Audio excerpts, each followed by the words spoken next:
workshop for the policy review is now in session. Let the record show that we have all 5 board members along with legal representation from Bill Whittington and staff with Kimberly Smathers and Chief Jordan Baker. That said, we'll get started right away. Chief Baker, Pledge of Allegiance. Let's do the Pledge of Allegiance. Well, why not? The flag is out here somewhere, so please face that way. I pledge allegiance to the flag of the United States of America and to the republic for which it stands, one nation, under God, indivisible, with liberty and justice for all. Thank you. Please be seated.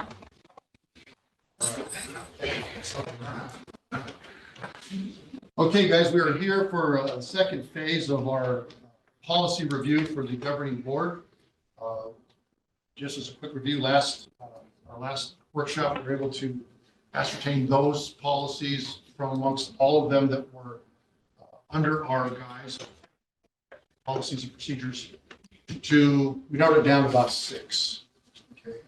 Our job today is to take a look at those policies for the content and the text so that we can go to the next step, which is to forward it to the staff for review and then possibly implementation into Lexipol.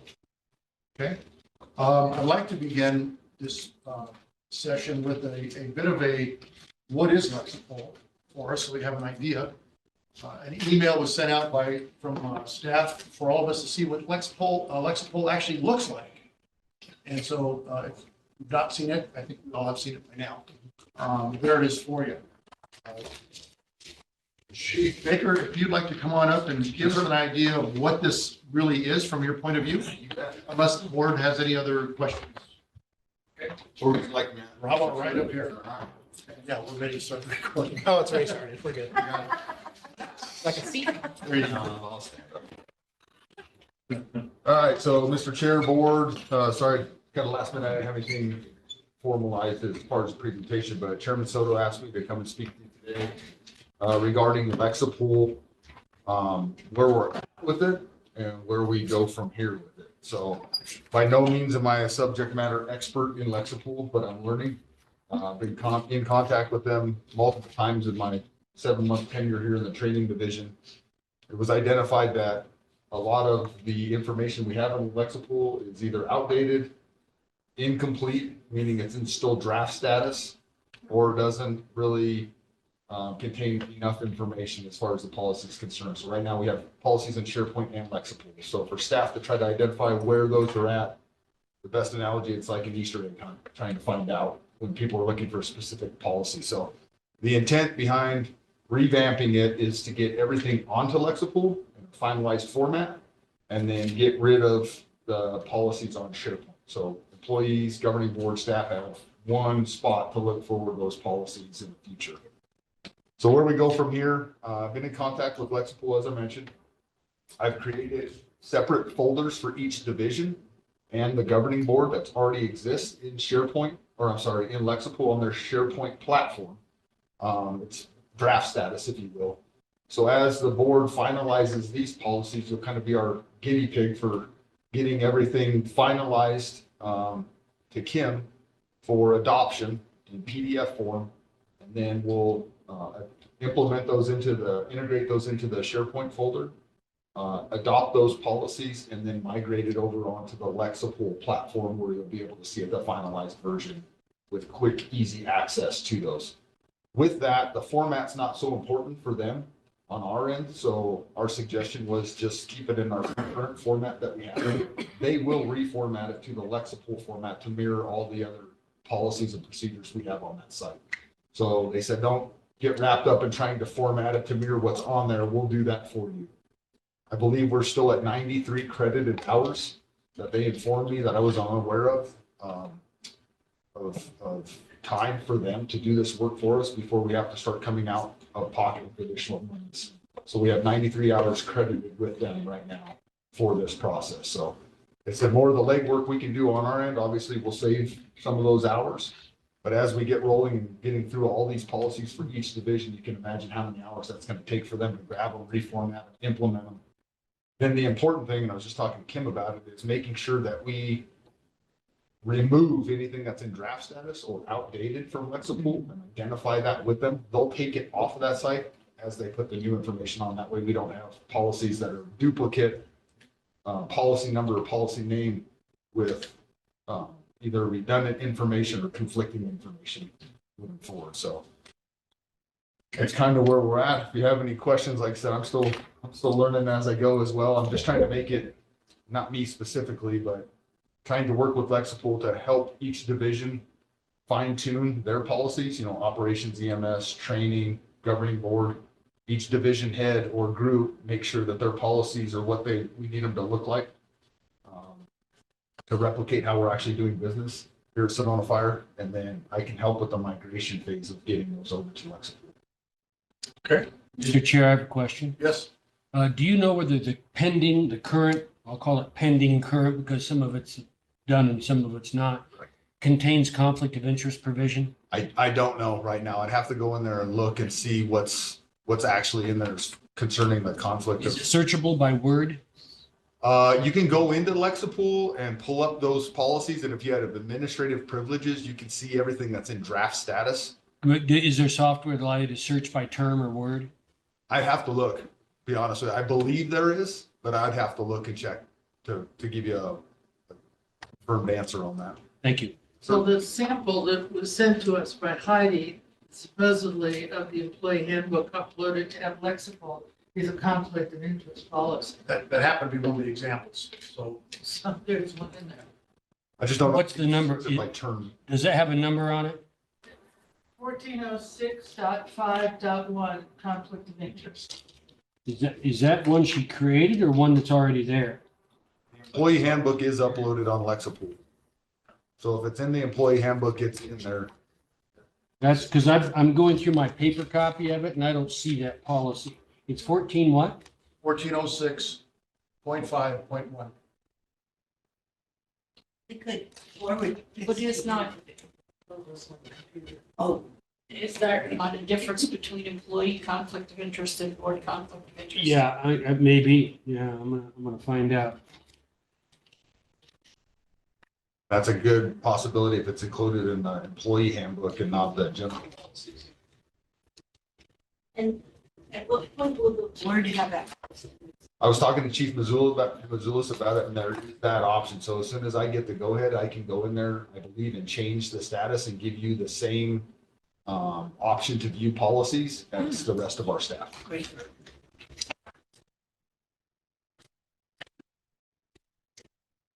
You know, if by any chance, because this may apply to some confusion, that the Lexipol renumber our policies. They do. They'll renumber all the policies once we put them in there. And the problem we're going to run into, and their recommendation was, don't get so hung up on the policy number versus the policy name. Because what happens is we integrate things over. Say the governing board policies are the first, we'll integrate those over. And as we work through each division and start removing stuff, it'll automatically renumber those as we remove stuff out. So say conflicts of interest policy for the governing board is 100.1 or 100.6. As we start removing information, old outdated draft status policies, that number is going to change. So their recommendation was do not get hung up on the numbers so much as the policy, the Type. procedure name. Would they keep those in mind as they come through all the time? They'll still come in as like I was explaining to Mr. Soto, the gray bar that I think you can see on that email on the left-hand side of Lexipol, those are called chapters. So the governing board policies will have its own chapter. Within that chapter, each policy or procedure will be numerically numbered and in order in there. But again, as we remove stuff on the bottom end, those will automatically start changing numbers, but they won't remove from that chapter.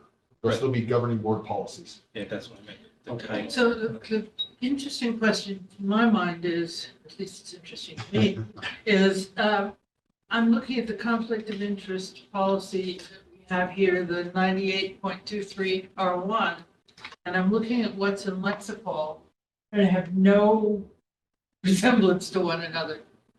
Yeah, I don't have an answer for you. The number or the policy itself? The policy itself. Yeah, I couldn't speak to that. So Well, yeah, what's more important? probably employee handbook versus board conflict of Very well interest. could be. Oh, yeah, So this will be in a separate folder from everything else. This is board policy. It will be. It'll be under the Policies will chapter. be in a separate Or a chapter. separate chapter. Yes, sir. So let's And say, your 6 or however many you have will be in that chapter, and that'll be all that's in there. That'll be it. So that won't contain any stuff that pertains to the firefighters' conflict of interest, which would be under our standard administrative procedures for the operational or non-op staff.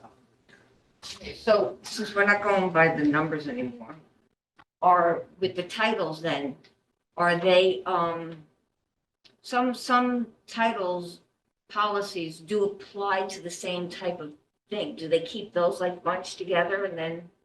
So my understanding is everything governing board will stay in a governing board chapter.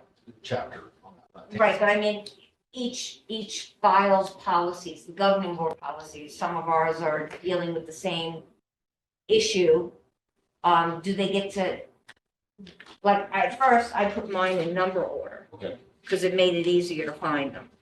So, now if they're gonna be in title order, They'll still be in number order, but the numbers will change. okay, So once we're completely done, you know, and I had false expectations of walking in here and getting this done in 6 months just for the training stuff. I was quickly made aware it's gonna take much longer than that. But but you're getting it real good. those numbers will change, but the content won't change, or the order they're in that chapter will not change. And once we're finalized and done and we're saying, okay, every division's done, every policy procedure's been updated, those numbers will then stay static. Okay. Mr. Chair, yes, I just want to point out that it makes sense you separate them out from labor versus the board, because the labor's conflict of interest policy has lots of talk about discipline that won't apply to you. And so you can't just put, this will apply to rank and file and the board, or apply to everybody. You can't do that. You're gonna have to have something separate for the board, so there's no talk about discipline in your version. Didn't we also have a few policies in here that we took out because we felt they weren't under the board's purview? did we take out which? Didn't we took out a few policies because we Yeah, we've felt that taken they out quite a weren't, few. yeah, because that we felt that they weren't under the Yeah. board's. Yeah, I have it. Oh, okay. Yeah. So essentially what we're saying is don't get hung up on having policy number Correct. 2024-1. Correct. Don't get too hung up on an alphabetical listing because they may change within that chapter or that folder. But know that these 6 that we have will always be in that folder. And they may very well be alphabetical or numerical. And I'm not sure how they do that, if they do it alphabetical once they're in, or implementation date as they're in. I can ask and clarify on that. The important thing is that those 6 policies will be in that gray governing board chapter. Right. So anytime you need to refer to them, find governing board chapter, click on it. It'll give you a drop down with all the policies included in that chapter. Then you can go in. Oh, is that how? You don't have to hit in the search bar, you can do No, the ma'am. drop down. and Drop press down it. on the chapter, yes, ma'am. Now, will we also have access, because we are overseeing all policies and procedures, the ability to go to another chapter? Or is that going to be, we're going to give you the authority to go into the chief's policies and procedures, but not the That'll MOU? be a fire chief question. Okay, just so as, I mean, that is a concern Yes, that sir. if we are responsible for them all, do we have that authority to go into them or ask the subject matter experts? Yeah, if you have an operational policy question, you go to Chief Coyle. If you've got a division chief of training question, you come to me. However that works out, but I'll leave Chief Missoula to decide that. Okay. All right, very good. Any other questions? Colin? Well, I'm still struggling just a little bit, looking at this conflict of interest, because the policies that we have here, that is labeled as a board policy, in fact, appears to speak to both board and employees. Correct. But what's in here in lexical speaks only to employees, which is great. I'm not saying that's wrong. But I'm kind of wondering, I guess what I'm wondering is, if this is the employee policy, then why is it that we have a different one that we've been given as the board conflict of interest policy that also applies to employees? I think Bill kind of answered that in that the employees, regardless of if they're sworn or civilian, have a discipline aspect to it. I understand they need to be different. In fact, that was a piece of feedback. We need to separate them out and have one that's. I see what you're saying though. It speaks to both in the policy you were given. The policy we have here, it speaks to both. It looks like somehow there's been a policy created for employees that, and somewhere along the line, I guess it's probably because we haven't updated it. I was gonna say, Fire- could it be that the right hand didn't know what the left hand was doing and they both created? So again, I'm walking into this. I'm walking, no, I'm walking in as of July, starting to look at this and question, because as promotions come up, as questions come up regarding training, whatever it may be, I go into Lexipol myself with a new perspective now where I'm at versus when I was on the floor. And honestly, I can see what a mess it is. And I talked to our Lexipol rep and he agreed. And one of his recommendations was look at possibly wiping all of Lexipol clean, Oh, wow. starting fresh. Oh, wow. However, he said, just take into consideration how much time has been placed into this Right, already. already. But the argument is, well, does that make it right to keep trying to find which ones don't pertain, pull them out, put new ones in, or just start fresh and start loading fresh documents in there? So there is no redundancy or conflict of interest when it comes to policies. There's no way to pull the new ones that you just have been entering. We haven't entered, I have not entered anything yet because I want to make sure everything is finalized and buttoned up before I start moving stuff over. That way we're not moving it over, forget something and now have to pull it back out, then again, renumbering everything. It's It's complex. it is very complex. Bill? I have a question for you. When you say there's another board policy, does it have a number? Is that 93.23? 98.23-R1. Yeah, so I'm looking at that and there's no reference to that applying to the board, the one I'm looking at. Correct. It's Well- members and Sedona Fire District. It's included in your handbook, remember that handbook that was put together by Tricia? It's in there, And it says fire board policy. not on this document. Well, on the very top. It does? It does. Oh, I see. I'm sorry. I do see that now. But there's no reference to the fire board membership. It talks about members. Not yet. And members is defined as rank and file. Right. And so I think that label at the top may be misleading. The way I read it, there's no application to the Well- board at all. I think there is an aspect of conflict of interest for the fire board. But it'd be up to us to modify this to address it towards the fire board. No doubt about it. I just want to make sure we're all looking at the same thing. Yeah. Okay, thank you. Chief Baker's got to go to another appointment, If so there's any other questions, I'd be happy to answer them. Yeah, this is one that we have to. Ellen or Janet, do you have any more questions for the Well, chief? Yeah, we're working through it. The I handbook's got to understand be it's worded very because it talks about convoluted, very What it says in the complex, handbook more than I has thought. nothing to do We are with the working through it, but we want to make sure we get it right this It's a time regurgitation. versus rushing and then going through this again. in Somebody 5 took years. I'd your- rather take Your 3 fire years to get board it finalized and have policy, package put put together, it in the handbook. easily accessible It's by verbatim. anybody in the organization. So, And and then keep updating. We're going to be that model group for you. then up there, yeah, you'll be the guinea pigs, the first ones we put in. So they are ready for us as soon as I give them the go and we have, finalized formatted policies to Kim. She'll send them to me. I can drop them in the Okay, so folders. that's I why can we are call taking Lexipol. this one out. Say, go ahead and drop it in and they'll get that done for us. Thank you. Yeah. Thank you, Chief. No problem. Short notice. So the current version, the new version, so we're not picking up conflict.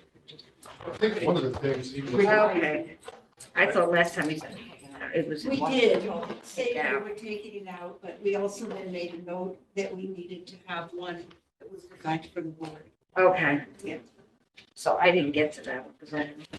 Okay, so with that said, hopefully everybody, we're on the same page that don't get too hung up on the numbers or the names, because they're going to be in the state of flux until we get the finished product back. But I think it's important to know that what we're developing here for the fire board handbook that we have should be specific to the fire.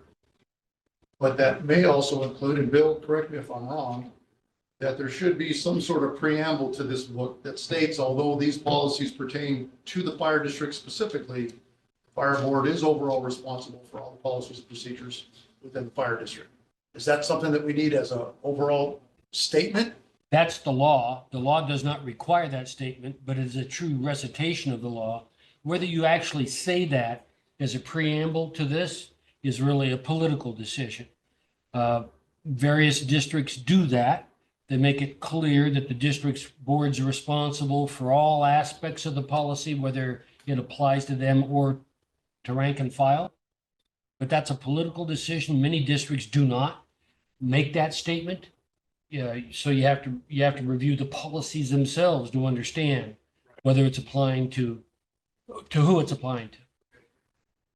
Thank you. So then it would be up to the board here to discuss it and see if we want a preamble of sorts to our policy that we're creating.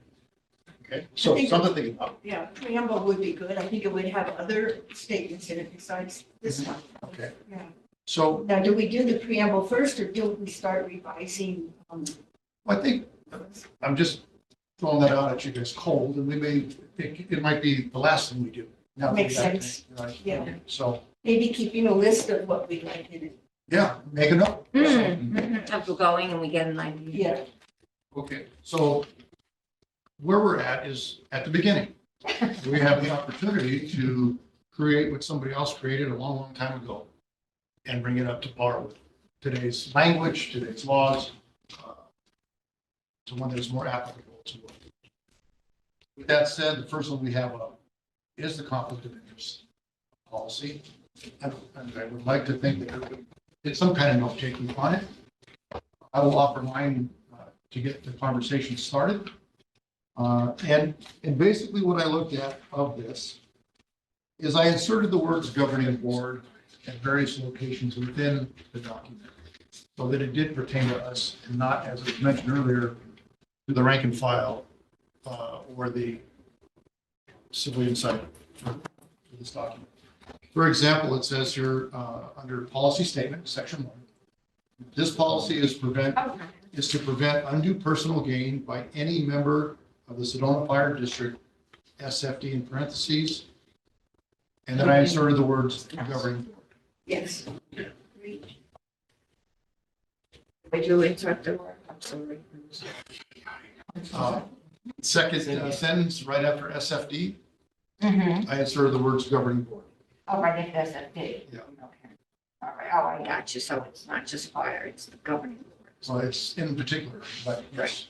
The second sentence is the possibility of a conflict of interest exists with any SFD governing board member who obtains public funds for services rendered outside of his or her position's remuneration, which is, I don't know if we need that word. I would take that whole sentence Yeah. out and then just go to a member of the Sedona Fire District Governing Board may not use his or her official position to acquire any material benefit or thing of value that he or she would not normally receive in the performance of his or her normal duties. Okay, did you write that or is that? No, No, that's it. That's the second paragraph. Okay, so that, so the second sentence, which is the possibility, Yeah, I would delete it. delete that whole sentence. So that basically becomes our policy statement, just the first sentence. Bill, are you on board with that so far? Yeah, I don't know if you want me to drill into this now or not. There's some subtle things going on here that I care about, Okay. but you don't have to fix them today. The very first sentence says this policy is to prevent undue personal gain by any member of the Sedona Fire District. Well, the statute actually doesn't talk about just personal gain, but the gain of anyone you're related to the third degree of consanguinity. So do you really want to say personal gain when the law says not only does it care about personal gain, but the gain of anybody you're related to? Do you want to expand that and more carefully craft it, or do you just want to talk philosophy? I want to craft it so it's understandable, I think we do want to include that. but I think it's also important to, like Corey just said, to add that, just not that Yeah, and I, personal gain, but that ambiguity thing of the sixth level or whatever it is that we talked about. you run the risk of me inadvertently throwing cold water on your conversation if I get so detailed Right. that it becomes obnoxious. But then do we reference the statute at some point in here? Or, of course you could, and the one that Lexipol put together does reference the statute. It actually cites it. This was an earlier effort, 1998 is what it's put together, probably by Tricia, is my guess. And it's not wrong. It's just not quite complete. So, I mean, if I were going to if you said, Bill, write this in a way you do it, I'm obviously going to slow things down. And I'm going to say personal gain or the personal gain of any person to whom you're related. And I'll start adding stuff like that. I don't know if you really want that because it has a real potential for messing up the conversation. And let me say it a different way. If I wasn't here and this came to me for final approval, I'd be adding that stuff myself and get it back to you with some red line changes. And maybe that's what you'd rather I do, so I don't slow you down today. I'm all for that happening as we go along. I agree. And Yeah, I think everybody wants it complete today, the right way. yeah, Close to it. so weigh in, Bill. Okay, well Now then, to join us. I would make that change. I like the idea of getting rid of the possibility for a conflict of interest exist, as someone suggested. And moving to the next paragraph, a member of the SFD may not use his or her official position, et cetera. Would you insert a member of the SFD governing board? Yes, Because okay. And then paragraph 3, a member of SFD's governing board. yes, Fourth paragraph, the second sentence, it starts off with SFD inserting governing board. I'm looking for that. It says, the fourth paragraph says, please refer to the Arizona Revised Statute. Right, and employees for additional information. These statutes supersede this policy. Then I'm suggesting SFD governing board members Mhm.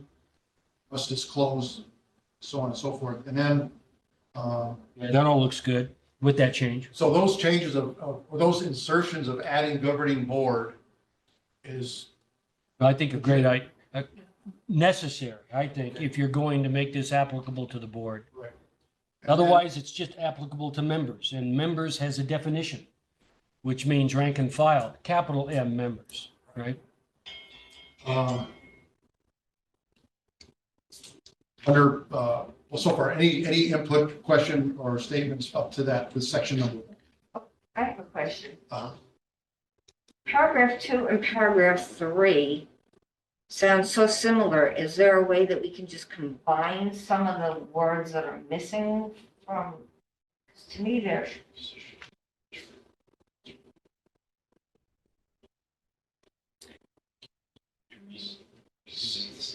Well, 2 talks about material benefit, 3 talks about compensation. okay, so that's the difference, the I- compensation versus benefit? It looks to me like that was the effort. Okay. Well, that's so, okay, And yes, it could be combined. okay, yeah, because then we can, again, get rid of another sentence. If that's important, you could do that. Brevity isn't the main thing here. It's Okay. make sure we get it Right. right. Okay, And some of them may in fact become longer, but we okay. just need to get it right. All right, so brevity's not important. Because sometimes when I read these, it's so ridiculously long. Well, and there's a fine line, I mean, between, like you said, these 2 paragraphs, but they are different. Okay, all righty. I know. And then under section 2, penalties for violation. I think the citation number, the ARS number should probably be included here somewhere. Yeah, yes. I would remove both of those paragraphs. Would you? Okay. Yeah, because those appear to be applying to rank and file. Discipline is mentioned in the second paragraph of that. Okay. If it were me, I would mention the fact that board members are subject to penalties as set forth in the statute, including not limited to fines, removal of office, and possible criminal prosecution. You know, something like that, right? You want to give me that one again slowly? Well, Right. yeah, sure. Yeah, that's not. I hate to do it this way because it sounds like I'm preempting y'all and I don't. No, you're not, but No, you have the knowledge we don't have, so we're taking. Well, I would eliminate both those paragraphs and I would say that CFD board members,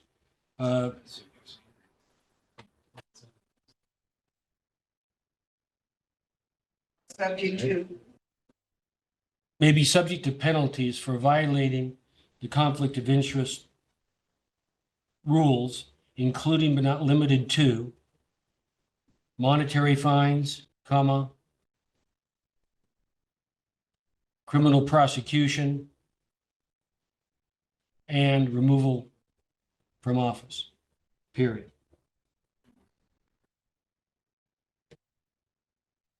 That's just a paraphrase of the statute. I think that would be enough for this policy to apply strictly to the board. It would. I mean, if I were going to color it up, I'd talk about the fact that negligent violations are a misdemeanor, intentional violations are a felony. Do you really want to put that in your policy? Like, What I used is the more generic reference. You could get as specific as you want. I don't know that I would. That's a political decision. well, in that light, as far as policy development goes, do you become that specific with formulating policy like this? I would think not. but- I would not. Policy is by definition supposed to be big picture stuff. Right. Oh, Yeah, and that's the concept that we have to keep in mind as we do this. I'm learning this too, just like you guys, and that's why I had the chief and Heidi send me those examples. But the broad picture is what we're looking for. Although there are some specifics that we have put in here for the board. Okay, and I know all of us here want to make sure we get it right. Yeah. So, I've been a little lack of knowledge right here, but I'm thinking if I drive out of here to get DUI, then, and you guys look at that kind of thing, that's the kind of stuff we're talking about? Or is it? yeah, No, be careful here, if I can interrupt. What we've talked about so far is just statutory conflicts, which is pecuniary and financial in nature. Driving out of here with a DUI is an ethical issue, not a statutory issue. Okay, so it's purely that. Now, you could add something about the ethical side of it. That is not what you've done so far. They've done that inside the employee policy manual to greater degree, but they have not done that to you. And that gets a little bit weird because you cannot be removed from office for having a DUI if you walk out of here. right, and that's what we were talking about a couple weeks back, and we were saying that it's really wrong that we don't have any of those constraints on us either, because that sort of gives us too much power almost. Well, true, this conversation happens all the time, and the default in Arizona and other conservative states is, we'll let the voters decide that. We're not going to give this body the ability to remove you for something they think is immoral. And if you drive out here drunk, that's a morality issue, not a statutory issue. Now, you can get the DUI, you can't drive and all that, but that's still not something that the board has control over. Well, could we make a policy though with morality issues in it? Yes, but you can't enforce them. You can't enforce them, so then what's the difference? As an example, I've had boards where the board members violated the open meeting law. And they would get together and vote on a censure. And they'd adopt a resolution of censure. You can also sue a board member to have them removed from office for violating the statutes. But that obviously requires more than this board can do, right? You have to file a lawsuit. And I have had boards actually issue a censure against a board member for acting inappropriately or failing to do their job. I'm doing one right now where the board member will not participate in anything. He just shows up at the board meeting and grumps. They're about to adopt a resolution of censure and make it public at the meeting and publish it in the newspaper. It doesn't do jack to him, except to announce to the public that they don't support what he's doing. We Yeah, did so one here in that's Yavapai County where the board sued to remove a board member. Let's stay within the content. Yeah, let's stay with what we're doing. It's It's starting just, to get off track. yeah, we are, I'm sorry. It's just, that doesn't seem. Okay, let's keep moving forward. All right, so we've got this conflict of interest pretty well nailed down. Done it. Is everybody pretty happy with that? Yes, And what Bill had added, you got the notes down yes, on that? got that. What's gonna I'm asking, what's gonna happen now? How are we gonna get this to Kimberly? Do we have to rewrite this, or do we scan it into our computer and redline it in, or? Kim, what's the easiest thing? If I type up my notes, send it to you? Did that work out okay for you? Okay.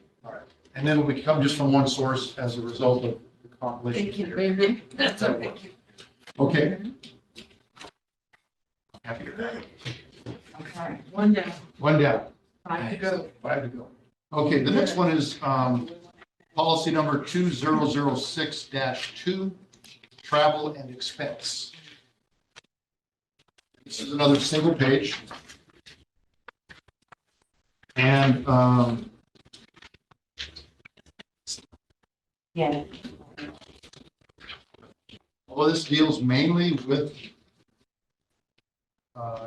general employees, or employees in general, I should say. Makes no mention of the firemen.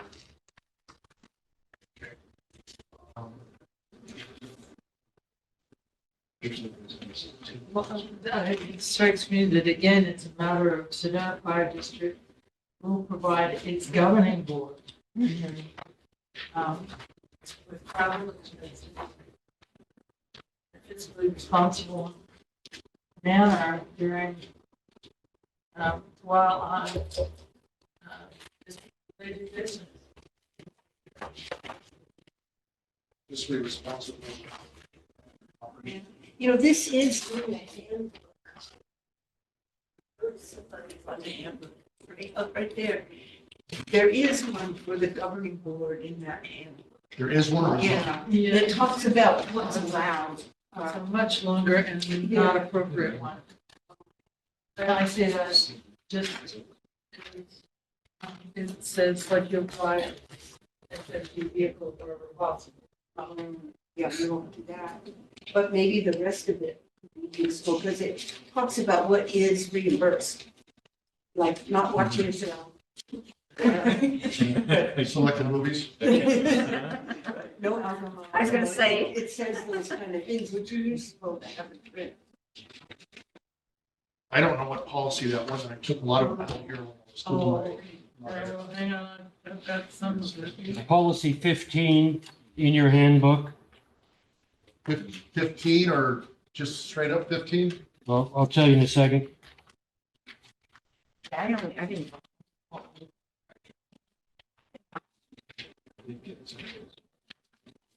Yeah, it's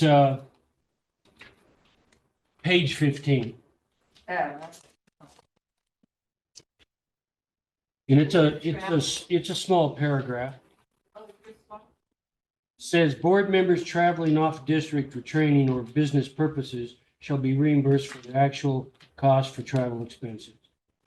The use of district vehicles may be requested, although vehicles may not always be available, period. After returning from a district-related event, board members shall complete a board travel reimbursement request form. Itemized receipts for meals will be required for reimbursement, period. Board members shall not be reimbursed for alcohol or extraneous expenses on lodging and meal receipts. That all sounds good. Is that, That's in your handbook. Yeah. Is that the drug and alcohol-free workplace? No? Oh, Doesn't because there's a policy 2014-03 that says that. is that in the, on your, in electronic version? Yeah. Yes, it was sent to me by Kim or Here, I have it right here. Right here, board travel. is that the same thing? district. Yeah. Yeah, so I can circle this and thank So you. utilize that Yes. in place of what's here Uh-huh. for the travel and expense. Kim, do you know where this came from? Huh? Sure. So reading this. So we're deleting totally 2006-2 to implement that draft totally? Oh, okay. Now, a couple of questions I had about this particular one, I think Yes. it comes up, it says that, what about training offered, a one-time training, like say a conference? At fire department facilities, a member comes from home to attend. I think that was an issue that, questions like, okay, so we're gonna go down to the conference. The mileage is all either figured out by, and Kim, I'll ask, is mileage figured out from this location to the training facility, or is it input from the home address if a board member drives from home The to, board member is home address. from the home address? Okay, that's probably the most accurate. Okay, so, So I have a question about this paragraph, because this paragraph contains the line that I think should be removed, which is the use of district vehicles may be requested, although vehicles may not always be available. We're not going to request to use this, we're not gonna request we're that, not going to use them. but we may be writing in them. Yeah, But but that's Right, but we're not requesting them, we're driving them ourselves. No, we're not, that's, So- I don't think we're allowed to drive, We don't have an insurance thing with that. Yeah. So basically the question was, as it relates to requesting department vehicles to go to these trainings, that's, we don't request that stuff, so do we need it in there? That's a political decision, not a legal one. No, then we don't need it. So we don't need that in, so I if it's just. political, I would recommend that we eliminate it, Yes. right? I agree. Because we shouldn't even be thinking along those lines, so. Yeah, it's good. Well, we got two now. The only other question I have is the second paragraph under the original paragraph, not Mhm. policy, says this does not apply to governing board members traveling from their personal residences to district facilities. And I think that's a decent one to leave in. Yes. In Yeah. other words, it makes it clear you don't get paid for coming to driving board meetings. Right. Well, you don't anyhow. Right. I know you don't, but it's making it a matter of policy in case somebody decides to get. So has there been, I mean, so the issue is us requiring for travel expense coming from home to a board meeting? Yes. There's a sentence here, this policy does not apply to employees traveling from their personal residence to district facilities. So we could say does not apply to board members. Yeah. I think it's worth putting in there for clarity of what it doesn't include. The note I wrote was, rephrase it and Yeah, include fire board members, but Great. I'm also good enough to just striking that out altogether. Because I don't, has anybody, and believe me, I'm not making light of it at all, but has anybody ever requested compensation for travel expense from home to a board meeting? Yes, not here, but other districts have. They have. Yes. Really? How was that, what was the resolution? I did the research, told them they couldn't do it. Told me couldn't do it. Okay. So then is there a need to have it in here, or is that a No. political decision? Not from a legal perspective. Politically, if you want to Oh, that's. make it clear, you can put it in, but the laws already answers the question. So what's your thoughts? I say put it in and make it I clear. say put it in. I think it's helpful for new board members to know that. You ain't getting paid to get here. Yeah. Okay. All right, then let's put it in there. I'm gonna sign it, I better agree with that, right? That's true. Gotta make it fun a little bit. 2 down. Yeah. Good. All right. 2 down. All right, this next one is a 2-pager, actually page and a quarter. And it is the policy number 2011-2, legal assistance. I want to scrutinize this one to the nth degree. Yeah. Well, I better find that one then, son of a gun. Yeah.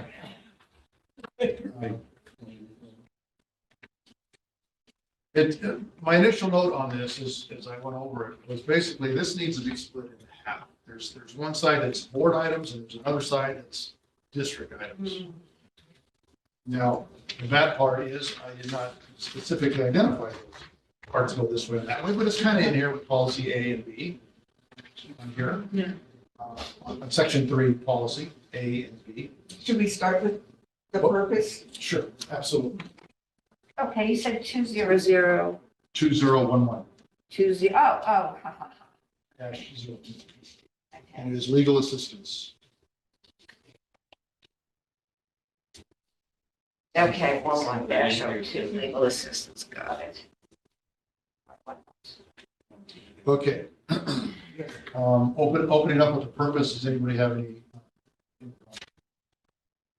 I have take out the district utilizes legal counsel when necessary for contract and document review. We do. We do. Yeah. I think because I was trying to make it brief again, because there was something above it that referred to that just differently. I don't know, I didn't read them all yet. I just read what I. I think it's helpful to, I think it's, as it's written, looks good. Okay. There is some repetition there, but I think it's, repetition can be good. Okay. I like it.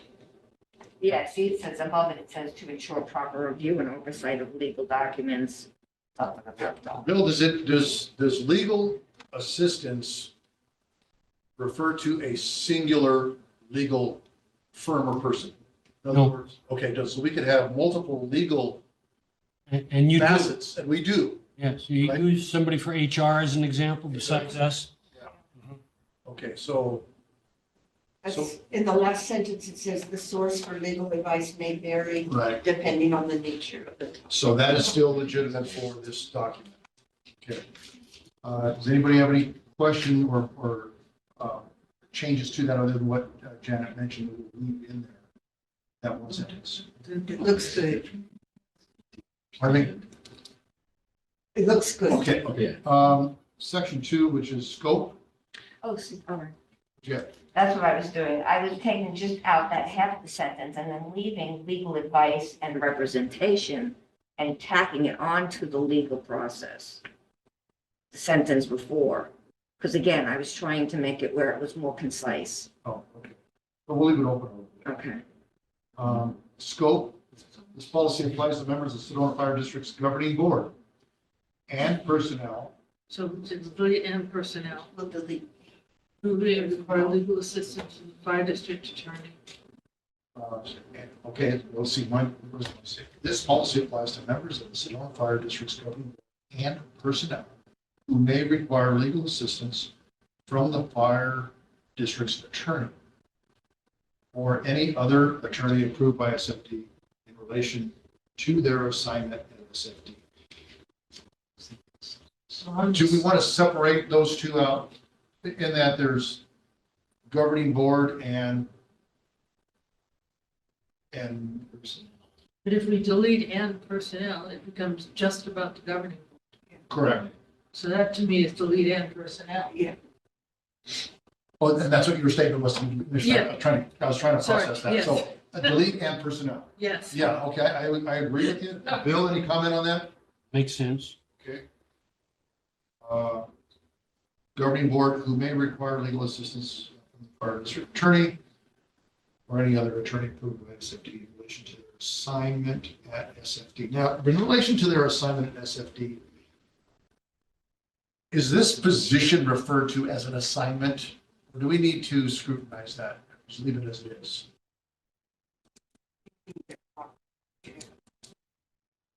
Yes, that's the way assignment usually sounds to me. is In relation to their How about duties? That's better. Yeah. Duties, duties is another word. Yeah, that's good. better. That's what I'm looking for.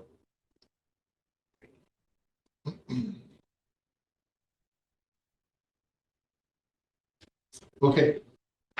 Section 3 under policy. There, A is governing board member requests. Which one is this? Just to come from the board chairman or the board or a board member. Okay, let's look at that. Any requests for legal assistance from governing board members? Just to come from the board chair or a board member. With notice to the board as a whole. Is this, Bill, is this, stock, like, is this stock writing or is this something that, got created here at SFD? It was created here. Yeah, my resolution, when you all hired me 35 years ago, you signed a resolution that basically says any board member can contact me or the chairman can contact me without notice, but you have to report back to the board you've done so. That was to avoid the suggestion that you had to get prior advanced permission, because that could take some time. Either you have to have a board meeting to authorize it, or you have to find the board chief to authorize it. And that does happen occasionally. Districts have attempted to clamp down on board members reaching out to us to avoid it, to slow down the cost. I mean, what if somebody calls and asks us to do something that's expensive? You know, we've solved that problem many times over the years. It's never become a real problem, but you can imagine people might think of it as that. So this language that talks about with notice to board members as a whole, I think it's fine as long as it's understood it's not ahead of time, that the board has to be notified of it after the fact. So if one of you calls me, and you have, several of you over the years, hey, Bill, what about this? Can we do this? We'll do it right on the phone and I'll answer the question. Your resolution with me, you probably haven't read it for years, says you'll let the rest of the board know that occurred. I don't do that, you do. If in fact it said you can only do it with prior notice to the board, then whoever's going to call me would have to send out notice to all the board members. Now you run into a potential open meeting law problem. Right. And so to avoid that, I've always recommended that you not make that requirement real, but that you do require that it be reported back to the board after the fact. So even after the contact and reporting back to the board, that doesn't constitute a breach of open meeting. It does not. Okay, so So as it stands, I would scratch with notice to the board as a whole. as a whole. Okay, or a board member with notice to the board as a whole. So it could be a period after board member Mm-hmm. instead of the comma. Mm-hmm. Or after governing board member, it doesn't go on, is to come from the board chairman. So it should state governing board member requests. Any request for legal assistance from governing board members is to come from the board member or a board member. Period. Board chairman or a board member. Board chairman or a board Governing member. board I'm sorry, member yes. or the board chair. and then we don't do this next, And then it says, okay, and then strike the rest where it says with notice to the board as a whole. Okay. Okay. The next line says, if any documents are generated by an attorney fulfilling a board member's request regarding SFD business, all board members shall receive copies. And that's standard practice, is it not, Bill? Yes. Well, it is standard practice. On occasion, there's exceptions. The chairman calls me and says, hey, I've got a problem with a board member. I saw him drinking with somebody other than her wife at the wine room. Is there a problem with that? And I want it in writing. I might send the chairman that memo without copying the entire board because of the potential for embarrassment. Okay, but doesn't that get back to what your example, doesn't that get back to the, what we talked about before, the, no, the just, Morality. morality thing? Sure does. So, Sure, yeah. so that's where, But this is not that. right, so we don't want it that specific. Correct. Yeah, and it says shall receive copies. I can tell you now, there's going to be exceptions to that. So you might want to strike that. or you may want to say copies as appropriate. How about As appropriate? Yeah, okay, yeah.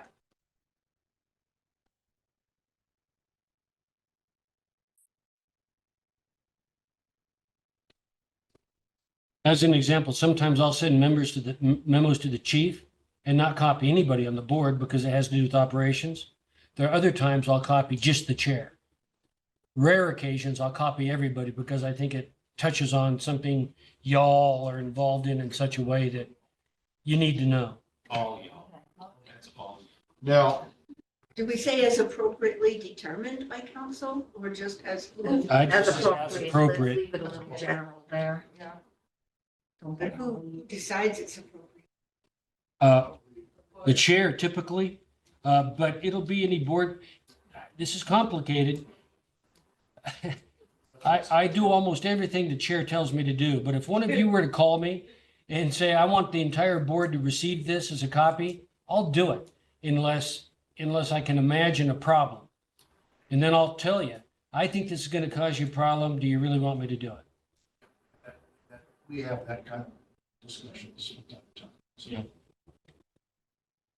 Okay, thank you, Bill. Mhm. The next, letter B is in Baker, district employees requests. That's the employee level stuff.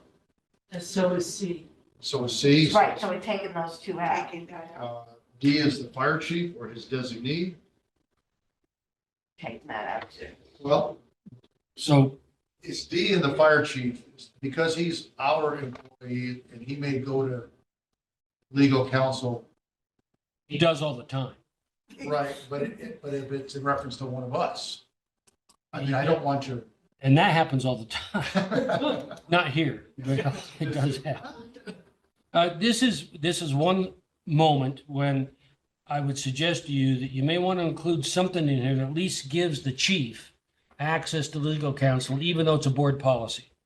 Because there's nothing in Lexipol that does this.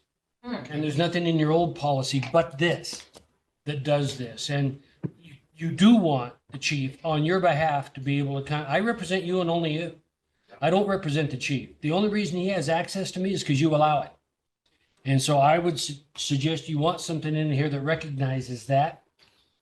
So that there's something somewhere that makes the chief comfortable picking up the phone, even though it is your policy. So does D reflect that as you described, where you feel comfortable, with the fact that letter D allows him to do that? It's too restricted because it only talks about agreements and contracts.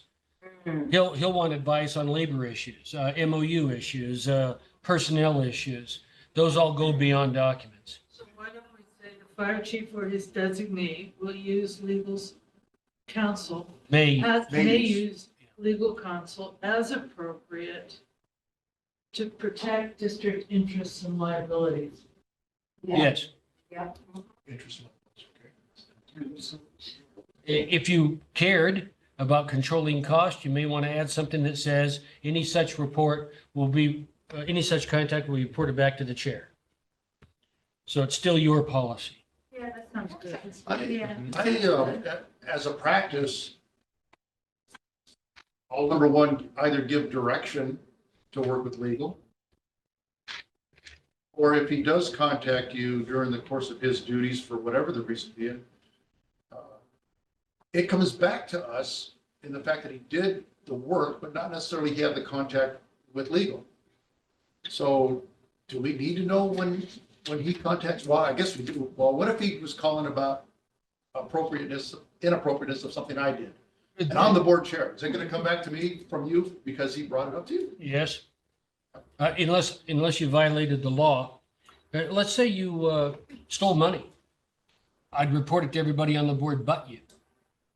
I mean, my job is to protect the board as a whole, not you as a chair. Got it. I respect you as a chair, and that's why my communication goes through you. But if I had staff call me and say, hey, we got an issue here, I'd be on the phone to the county attorney's office and every other board member. And for good news is that's only happened a few times in the last 40 years. So what language would you suggest we add? The language you just read sounded pretty good. The chief or his designee. That would allow him to give instructions to HR to call. And, Kim calls me on occasion for, how's this look on the agenda? She does that with his permission. Did you have something, Kim, you want to add? Looks like you're biting at the bit.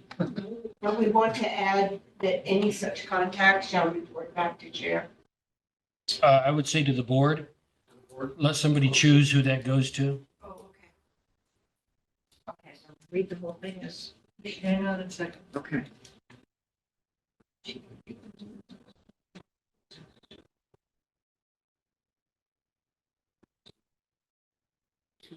Okay, so the way it reads now is the fire chief or his designee may use legal counsel as appropriate to protect district interests and liabilities.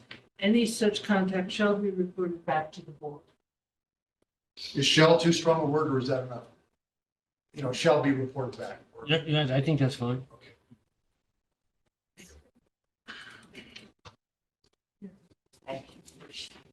You can read my handwriting. Okay, and then, I could read Scott's. Remember when we had to do this in high school? The paper. all right, so the next one coming up, letter E, it shall be the policy of the governing board to periodically request reviews based on information provided by staff and to solicit bids for services based on business necessity, service evaluation, and local interest of qualified legal personnel. What's he saying? He's saying that we got to review you? Yeah, or whoever you use. Remember, I'm not the only one you use. I think that language is fine, except I don't think the statute says you don't have to go to bid for professional services. I think it's a great idea that you review with your people whether they're getting adequate service and whether the price seems right. I don't think you ought to, as a matter of policy, require that you go to bid. Statute doesn't require it. And if you do it as a matter of policy, you're going to have to actually require it. And staff's going to have to go to bid from time to time. Financial policies that we, JVG drafted for the Sedona district. And the question is, did we adopt them or not as a matter of record? States that contractual people that we have, those contracts are to be reviewed every 5 years. And that makes sense. It also, Does that include you? Because we're talking about legal review, legal assistance. yeah, you don't have a contract with me, but it would otherwise. Uh-huh. But in that policy, it says you're not obliged to go out to bid for professional services, not just legal, but any professional services. You don't have to do that. That becomes a matter of design by you. And does that then, well, because this is about legal assistance and you are we're the one you work for the board as a whole, then what this says is applicable? I would say, yes, I would say, and where it says and to solicit bids, I would say and may solicit bids. And may solicit bids. Gives you the ability to do so if you want. That's great. Okay. Otherwise, you're going to be spending money going out to bid. I don't want to get too far in the weeds here because I'm talking about me working for you, right? So there's a conflict. I think every client we represent should look at what we're charging and compare it to what everybody else is charging. Periodically. Yeah. Every year, I don't care how often, right? The reason I've been working for you for 35 years is because on occasion, you people look at it and go, okay, that's as cheap as it gets. Why not? No conflict of interest there. But it's, I think, perfectly legitimate that somebody looks at that from time to time and either calls and says, hey, what's your rate? Or they call around to see what the going rate is for people. But We haven't raised your rates in years because we just want to avoid that conversation. But I think it's perfectly legit that somebody on your end of things look at that. But it We doesn't just trust create a you. bit of, would that anger you if we were doing that? I mean, would that, No, He's saying- he's asking how much his rates are. no, I think everybody does. And they do. So it's a normal thing. Yeah, absolutely. Yeah. I just want to make sure. See, but this is why we have it, because we trust you, because of, look at the information you're giving. Well, I guess. But at any rate, that's my 2 cents on it. I That's think that could be detrimental to you. So we just change one word. Just that one word, and may solicit Uh-huh. bids. Good. Thank you, Bill. You bet. Guidelines under section 4. State law does not specify timeframes and or specific processes for selecting an attorney. It is the governing board's responsibility to make such selections in a fair process that represents the interest of the district. The key in determining when and how such selections are made should include one, satisfaction with current quality of service, including timelines and efficiency with completion of projects, effectiveness, presentation. 2, changes in requirements and or expectations. 3, availability for needed projects. And number 4, change to laws related to selection of such legal assistance. Yeah, it all Pretty sounds solid on like. that. Any additions or? The only thing I question is including timelines and efficiency. I wonder if that should be timeliness, instead of timeline. Ah, good point. And explain to me the difference. Well, timeline, if I'm doing on a project, I'll deliver it and I can have a timeline. But whether when I deliver the project, it's only timely if I meet that timeline or I do it quickly. So timeliness means how responsive are they? Not necessarily that there's a schedule, but did they stick to the schedule and are they responsive? And how quickly something gets done. All right, how do you That's a guys good feel about that? catch. I agree. Yeah, it was a very good catch, Mike. So it would be Timeliness. including timelines and timeliness. I would be No, replacing take out- timelines with With timeliness. timeliness. Okay, just replacing it. Yeah, exactly. Take out timelines. I guess. Timeliness, Timeliness.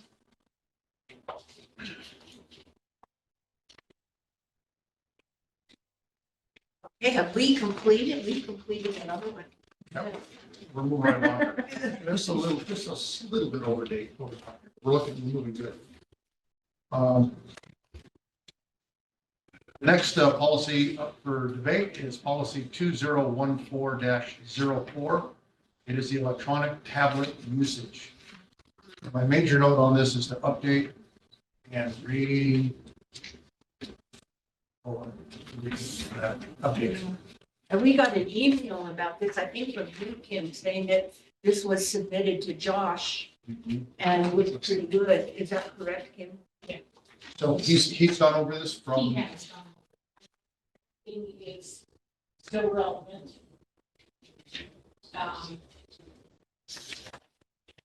yeah, Jude is, and I have read it a long time, but I have not made any notes on this. Is there any part of this that needs to separate board from members or?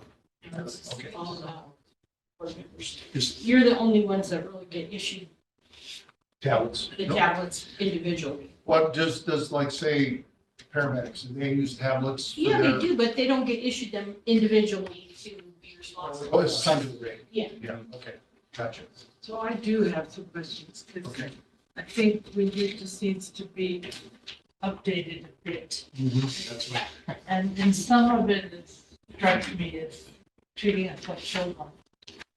But the places that I would be updating it under B, it says the ETD is not intended as a portable desktop for SFD business.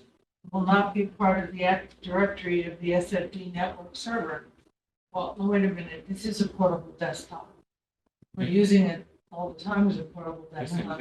And on this one here, what you said, B is in Baker? B is in Baker, the sentence after item 4. I'll look at something different. Number 4, It's right What here. is the first word there? the Oh. EDT. Oh, the ETD, okay. Yeah, it is. It's a Portable Good. goods, and it is part of it. It Yes, is. It is. Right. and it is part, it will be part of some of the directory. Of the network So server. just remove that I would sentence. just take that sentence out. I don't think it adds anything. Bill, what we're talking about, I don't know if you're with us on that, is I see it. section 2B, after B4, Yeah, those are excellent points. I'd strike it. Okay. The next thing, I have a question, however.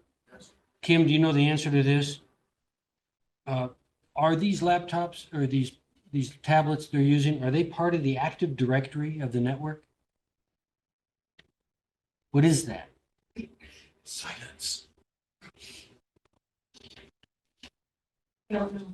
I have an idea of what I think it is, but I don't know if that's right. So- Yeah, I don't either. see if I- That's one of the reasons I'd strike it. Where is that located? What are you referring to, referencing?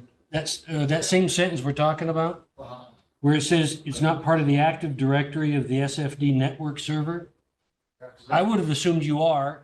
Because you can go in and send an email to anybody here. yeah, Yeah, I don't know what that means, and so I was gonna suggest you strike it. out of Yeah, favor. striking it anyway. yeah. We're striking it anyway. So, okay. But we'll get an answer to what it is. What else do you have, Helen? So what I've got, is, for me, I would take out, they must remain free of writing, drawings. stickers, Yeah, that's, I have labels that too. That are not the property of SFD. Well, we're adults. I mean, Which is Where under are we? letter C. It's under C. So it's the, Okay, thanks. stop after damage. Yeah. And then take the next two sentences out. No, we can request it later. And then what I did in the spirit of Janet was to say ETDs that malfunction or are damaged, lost, or stolen must be reported to SFD administration immediately. And strike the next, under item D, the next. the cost to repair. Is that what we're striking? I'm striking no, officials should immediately report to administration if the ETD has been damaged. Damages include but not limited to broken screens, cracking. It's damages, it doesn't work. So, and then if you want to leave it the cost of repair, that's fine.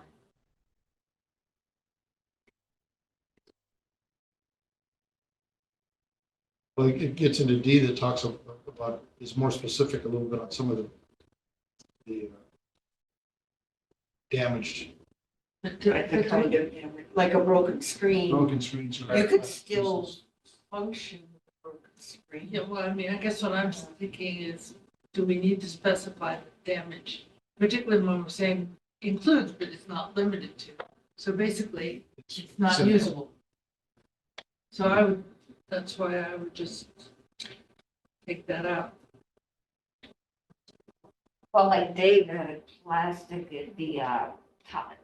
Oh, I had a button that fell off, and I just taped it up and let it go. Yeah. So they kept using it. I mean, you were using it like that for months. It still has it. And it still works. I kind of, because of that example you just gave, and I don't know, I think that maybe should stay in myself, because it's not just about it being inoperable, it's about minor parts being Right, the minor stuff. wrecked. Because Dave was using it, it worked. Yeah. I mean, the whole thing is more detailed than seems needed, but this is what Josh signed off on, and Well, he felt it was good as it was, and he's probably looking at it from not just our use, but for across the board, for everyone's use.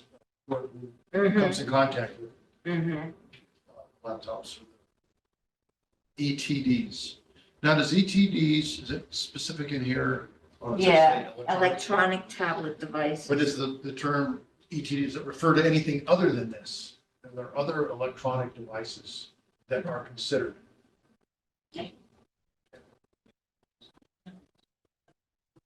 Okay.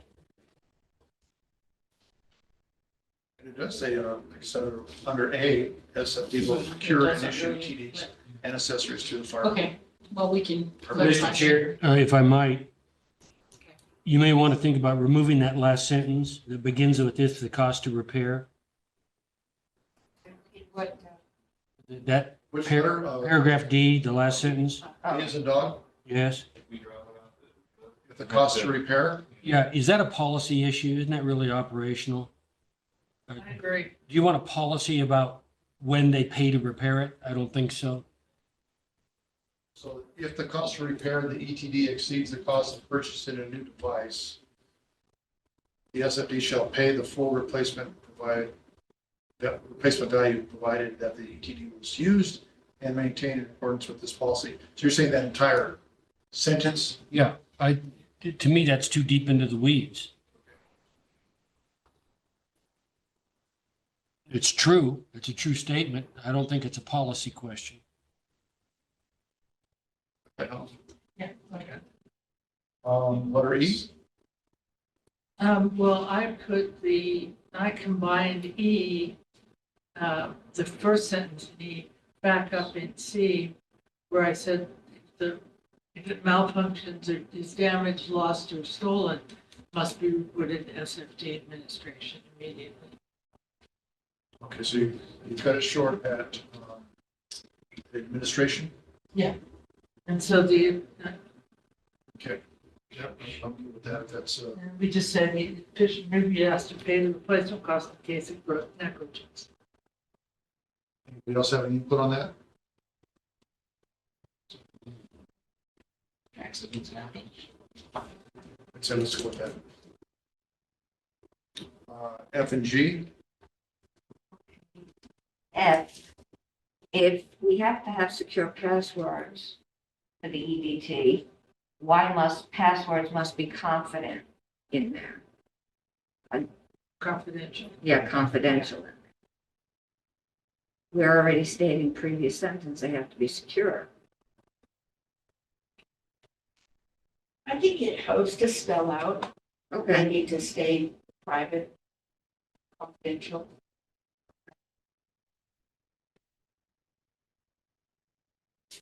so much redundancy. Yeah. So I'm okay with F, but when I get down to G, well, I've been on the board 2 years, but now nobody's asked me to do any periodic update or syncing. Yeah, me neither. And I've been on, I think that by virtue of all this thing is serving all it's done, if you leave it plugged in overnight, but I don't know when, so maybe Josh can answer that question, that those updates. Are done automatically, yeah, They're to done automatically. Apple, that's what Apple does.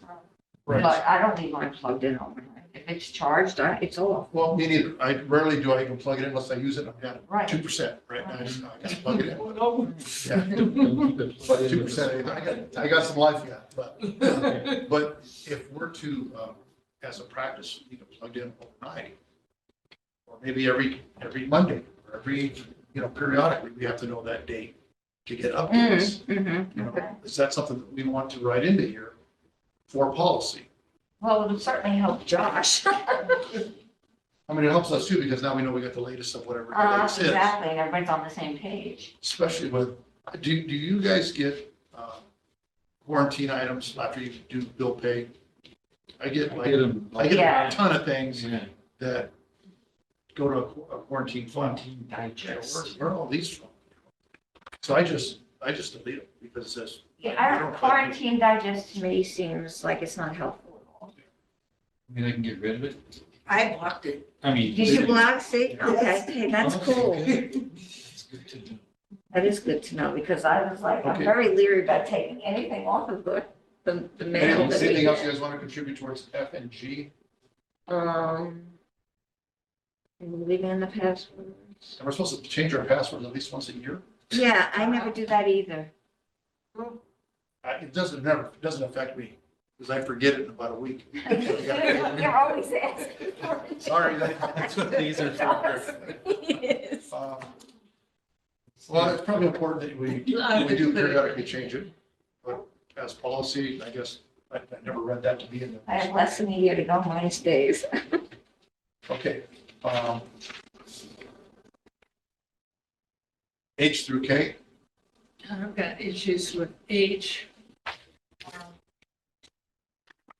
So what this implies that what we should be doing is using wireless at one of the fire halls. And I don't think, I mean, safeguards will be in place for security of the wireless access and security of the device. My Wi-Fi is my Wi-Fi.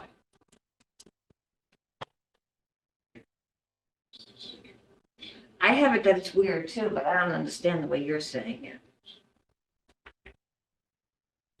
So it's, the way I'm reading it is the wireless devices that require internet access to download the agenda packets, some people do that. Safeguards will be in place for security of the wireless access and security of the device. Well, yes, that's my home internet. That's, So in other words, you're already saying your place of home with your internet is already as secure as it could be, because for your own purposes. I don't know that these things, and this is a Josh question again. No matter where you go, there should be security On the tablet itself. security measures instilled in Right. this, so wherever we receive the signal from, it should be secure, not but the just go to the implication, station. you keep reading on, it says localized secure wireless device security will be provided by, wait a minute, will be available, made available for downloading at Wi-Fi enabled SFD fire stations. My guess is that was written before everybody had home secure, had Right. home. Okay, so to just take it out. Yeah. So, And so again, is the language in this section here, although it may not truly apply to us because we've already got secure things, but it's Out of date. out of date. Yeah. Okay, so therefore, I just proxy that. Delete that whole sentence, And are we talking or about several several of these Yeah. sentences? of the beginning sentences. And was you able to get a hold of Josh? No. Okay, so should we wait for Josh to give us an explanation of what these may mean? Or are we going to take the face value that we know what they do mean? I would go ahead with your edits, and then I can run it past him and say, these are the things they changed. Is there anything that still needs to be in there? All right. Yeah, because this was written in 2014. A lot has changed since that was written. Really? There's no more tubes in these. Yeah. All right, so we'll make those changes. So do we leave in if the device, the last sentence in H, if the device is lost or stolen, then the memory must be cleared, all data on the device will be deleted. I mean, that's kind of, Yeah, he's gonna do that automatically, yeah. so we don't need that one either. Well, I mean, if it's lost or stolen, and he has the ability to Clear. clear all the. Yeah. He does. Yeah, he would do will. that. He'll do that. Right, So it doesn't really- that's an automatic. That's not us, that's IT. I don't know how much of this has to apply with the software that they were using, that Mass 360. You know, I don't know how much of that applies to that as opposed to what we're moving to. So it may not be. Okay. So we'll go ahead and make those changes and then show that by Josh Yeah. for his input. I'm also suggesting we drop I. I know that we will not be notified automatically when the agenda packet is available. You notify us. I don't think it needs to be in the policy. That will automatically. I'm sorry, Item I. item I, okay, says our officials will be notified automatically on the ETD when the agenda packet is available for viewing. We're not really I notified know it's- anyhow, we just know to go. It's, Kim tells us, Yeah. not that, it's not, More ways than one, because you get the constant contact, you get the email from me saying it's been uploaded into the, you know, there's several ways that I It doesn't- notify. so doesn't need to be there. this doesn't need to be here. Right. Because Sounds like. it's Kim that gets it in, should get it notified. I am automatic. Yeah, okay, so It's strike. in strike her it out. job description. You are not a robot. Okay.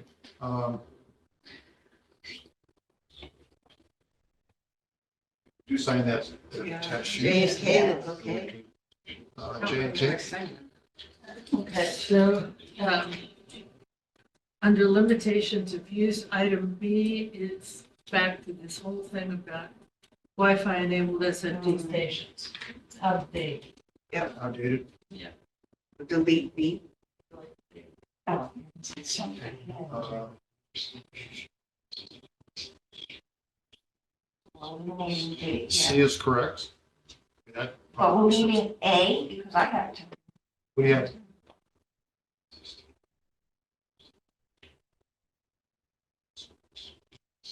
That's straight to the point. What would you want to do with it? What are we talking about? What you're talking about? Oh, the A, oh, you're leaving A, you said it straight to the point. Yeah. Okay, So we'll leave that one. sorry, That's okay. B was outdated, B was outdated. and C shall not be used, officials shall not use the ETD for personal business or any other purpose not related to SFD business. Well, that's applicable. And then if we include, that includes no campaign activities, then we can take out one of these other ones that says, where is it? G.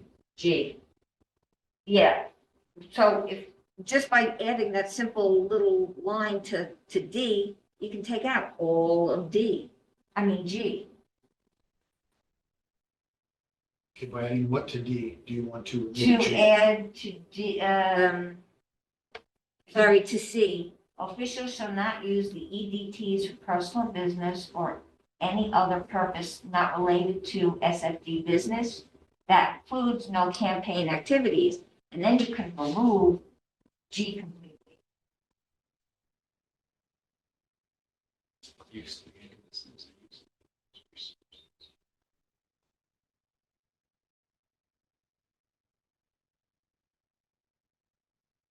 The term campaign business, is that in here? Is that what you want to add? Campaign activities, it says, so if you just hike it up to C. Okay.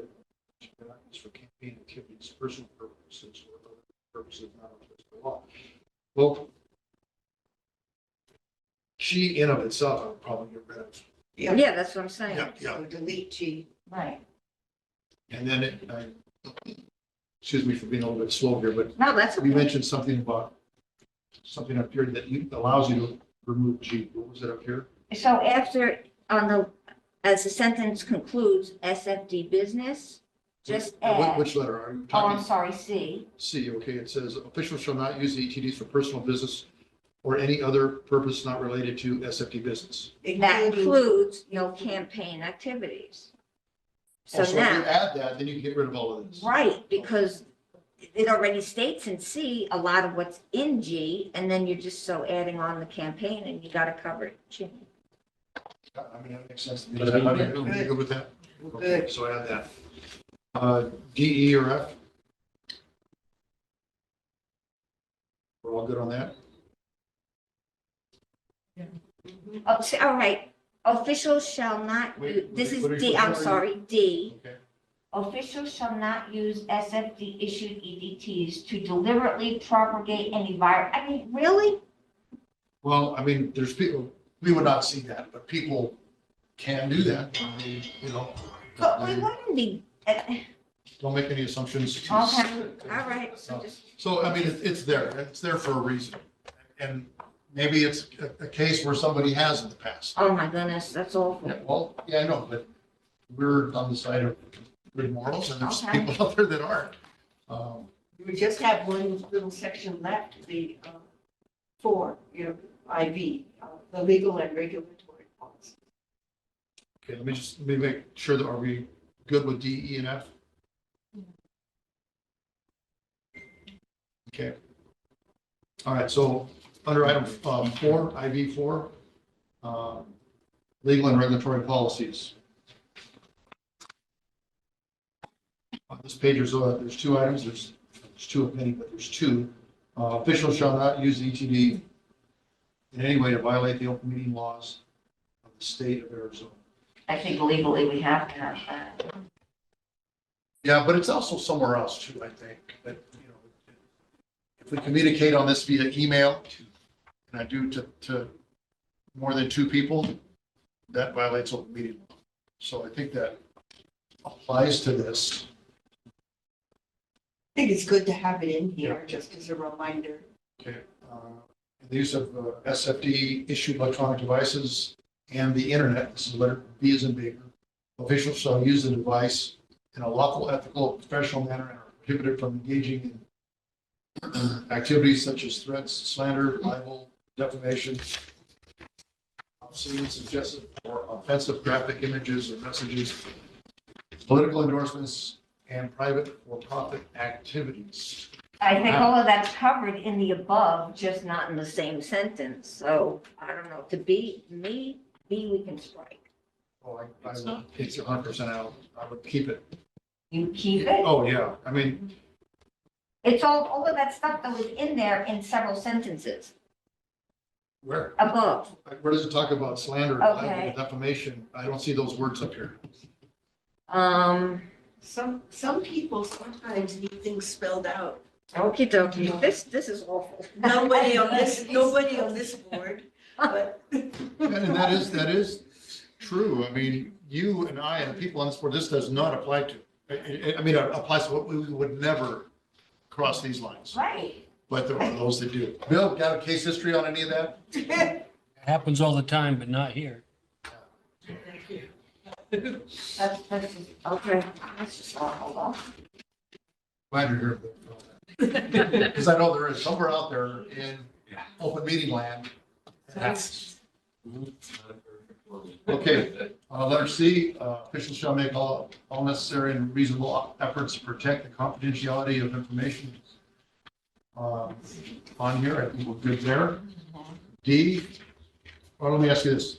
D, E, F, and G, is there any modifications or additions or deletions? Hang on.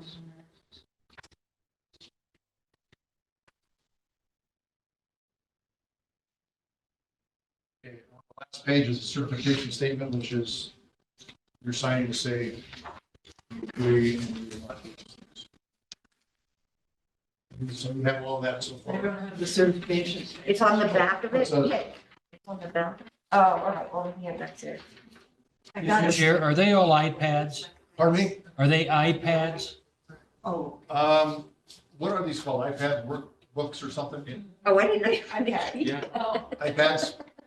It says iPads in here, they're not Toshibas or something else.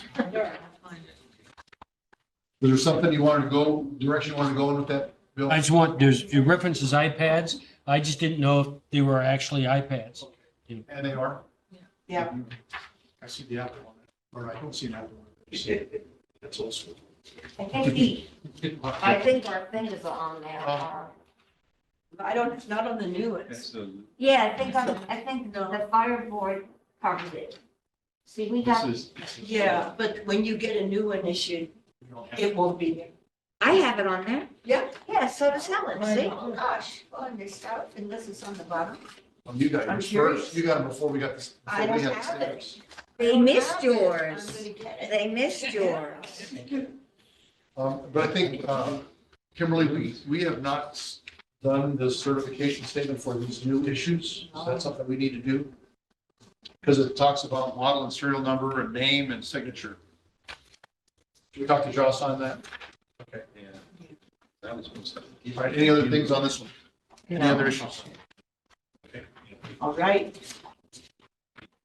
The next one here is the governing board vacancies, policy number 2015-01. We've all reviewed this a time or two. The things that I've seen on here, You just believe, I struck out number 8. the Yeah, whole it's number thing? 8. I just struck out resigning. Just the word resigning? Yeah. Remember who is vacating their office. Just vacating, Shall which we would name cover them? all of those. We're deleting resigning one. See, this is what I don't get, Bill, maybe you can help clarify in my mind a little bit. A board member who is vacating their office shall remain on the board until a replacement is found. If they're vacating, they're gone tomorrow. Mhm. No, that's not true. There's a public policy against leaving political positions vacant. And so the rule is that if you vacate your position by expiration of term, you must continue to serve until your successor's appointed. Okay, but what happens when it's like Gene who had to vacate because he was ill? There was nobody It doesn't apply. ready to. Just like resigning doesn't apply, just like dying doesn't apply. You're being convicted of a felony, all those are exceptions. So, but it does apply if you're Just vacating someone- your term naturally. Okay. So it expires, no one runs against you, you have to continue to serve until someone's appointed. Okay. So I would scratch resigning or, the words resigning or, that's not accurate. It is true, the law already requires that if your term expires and no one is selected to replace you, you're obliged to stay there until someone is. I want to live to make sure I have someone to. Pardon? Even if your term expires. It's the only time that it occurs, when your term expires. So this came up with my interpretation of this when Joy was with us. And she had to vacate her position because she was moving out of the area. She resigned, She resigned. which is totally legit. But you're not allowed to be on this board if you live in New York. Right. Yeah, Okay, so resigning and vacating are two different terms. no, vacating is the big group. There are subcategories. Resignation is one, moving out of the district is another, dying is another, felony is another. And then another is your term expires. You vacate your job, your position because of expiration of term. But the law interrupts that and says, even though you've expired, you have to continue to serve until your Wow. successor appointed. Wow. We So- have to make sure we have somebody backing us up. So with that said, the ability to participate via the electronic tablet, i.e. Zoom or team meeting or any of those methods. You're still does a not board, apply. you're still a board member, so you are applying. It does apply. And if you're forced to continue to serve, you have full power. Even though your term's expired, but it's only when your term's expired. Not those other, there's about 11 things that can happen to make you vacate under the statute. And your term expiring is only one of them. And that's the one where you must continue to serve. Okay, so that's why when I came onto the board, I had to run and get voted in by the public, but that didn't happen because I had no one opposing me, but I still had to run way ahead of that person's expiration date so I could slip right in when he was gone. Yes. Okay. And if no one had run, that person would continue to serve until the board met to appoint somebody to fill the vacancy. So it's the explanation of that. I just couldn't grasp it until and even with right now, it's like, huh?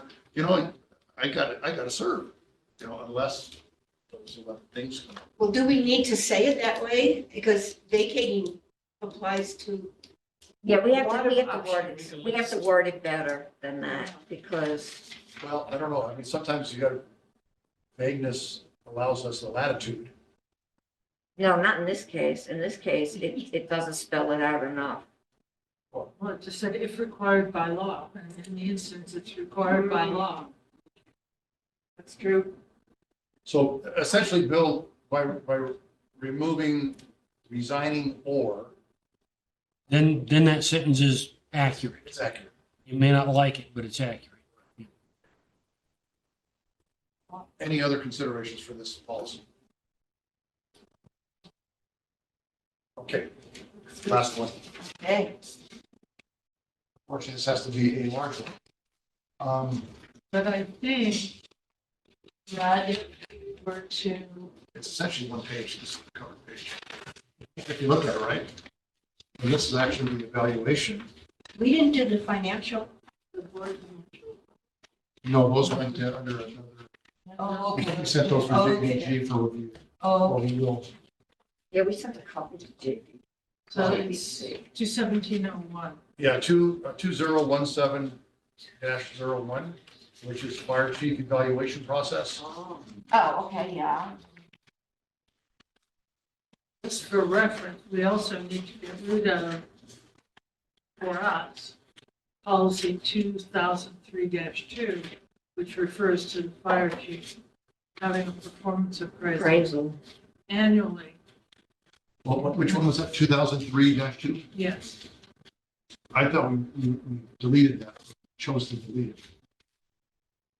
I thought we were Because combining it it. was gonna be discussed here, even if we added it. Yeah, we were combining it You were with, combining it. Yes. Okay, all right. So So it goes away and it just, yeah. that's correct. So the note on this thing, which should be to include into 2003-2 into this into 2017. dash. Bill 2003-2 is the performance appraisal. I think basically it says the fire board shall perform fire chief's appraisals or annually or something to that effect. It's like a one-liner. But the interesting thing is that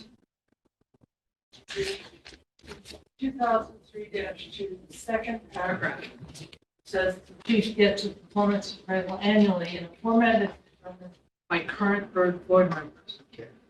21701 lays out that process. Correct. Do we really want to lay out the process?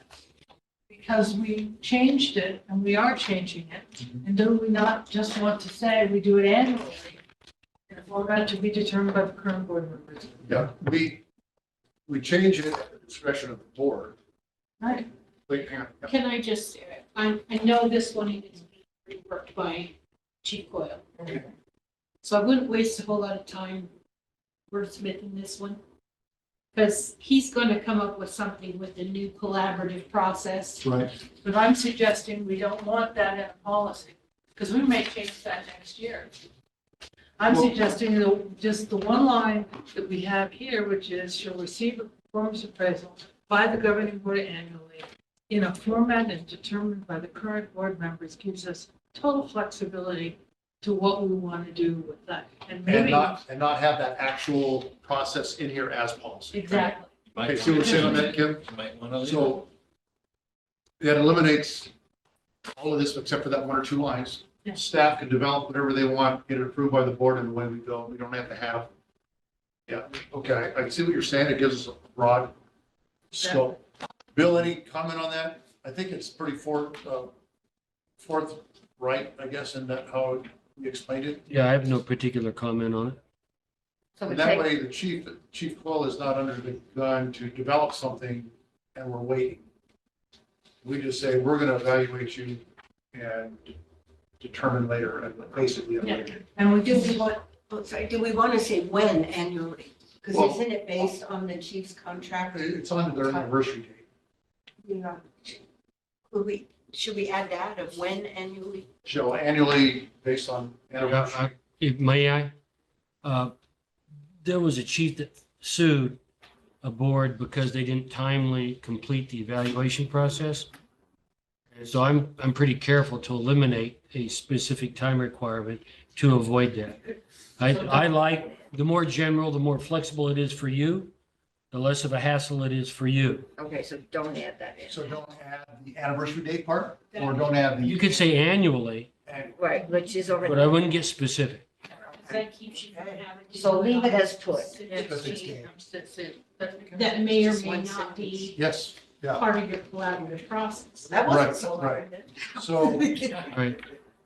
and that makes sense. And then so we're As long as it's totally within that. eliminating the verbiage on 2017-01. Right. Okay. So that one's taken care of. So as it relates to what we've done in review, if you will, we've taken,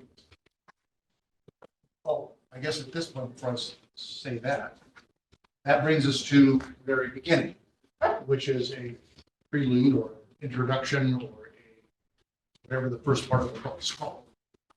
Policy. As far as the statement goes, as to, like we talked about earlier, preamble. There's one in that book. Well, and what I'm wondering is, if the question doesn't become a little larger. Now we've done the policies. The next piece is we look at the board handbook. Because the policies are part of the board handbook.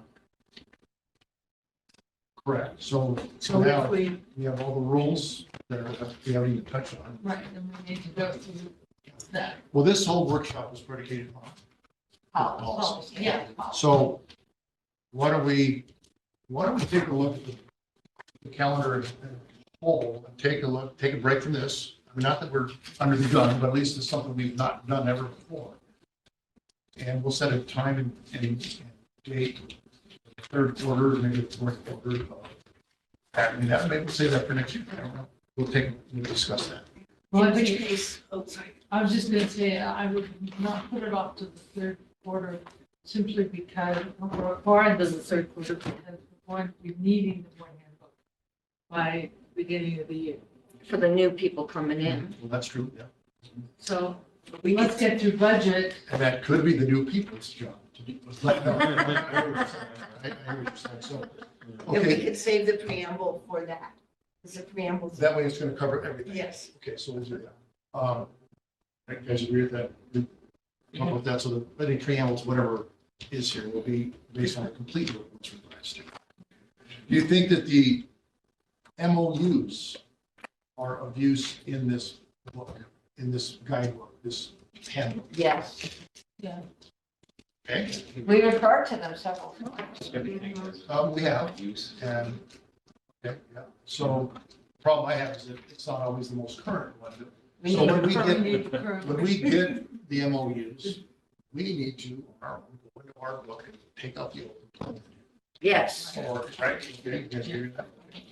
All right, anything else? We good with the order? No, I don't. Caused enough trouble today. No.